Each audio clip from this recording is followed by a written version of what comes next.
Oh river, you must keep flowing.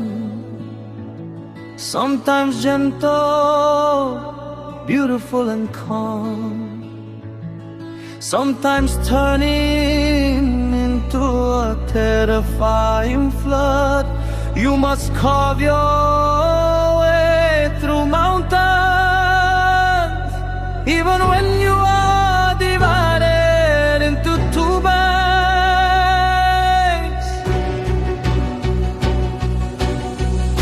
खोला तिमी बग्नै पर्छ, कहिले सुन्दर अनि शान्त बनेर,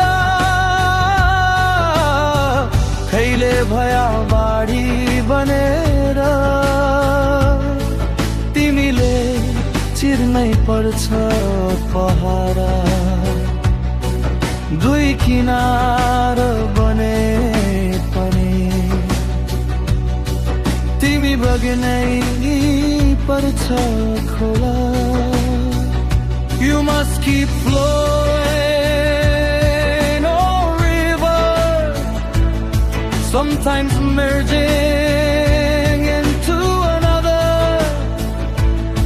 sometimes drawing another into yourself. Like a confluence, a symbol of unity. Oh river, you must keep flowing. तिमी बग्नै पर्छ खोला, कहिले कसैमा समाहित भएर, कहिले कसैलाई आफैमा समाहित गरेर। दोभान बनी एकताको प्रतीक सरी खोला, तिमी बग्नै पर्छ।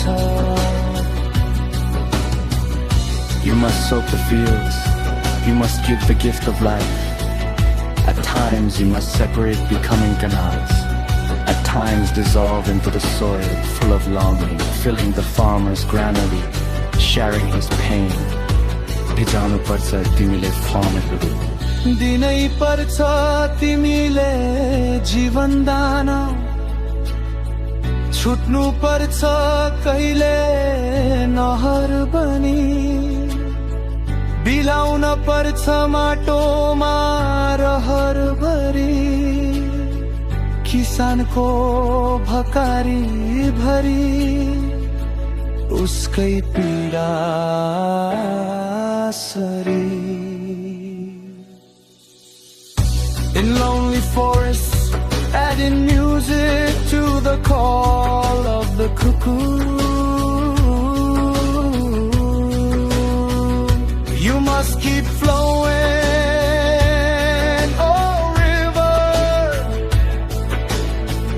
एकान्त जंगलमा कोइलीको आवाजमा संगीत भर्दै तिमी बग्नै पर्छ खोला। As all eyes climb uphill, as they touch the summit of Sagarmatha,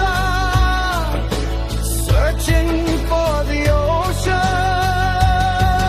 Oh river, you must keep flowing.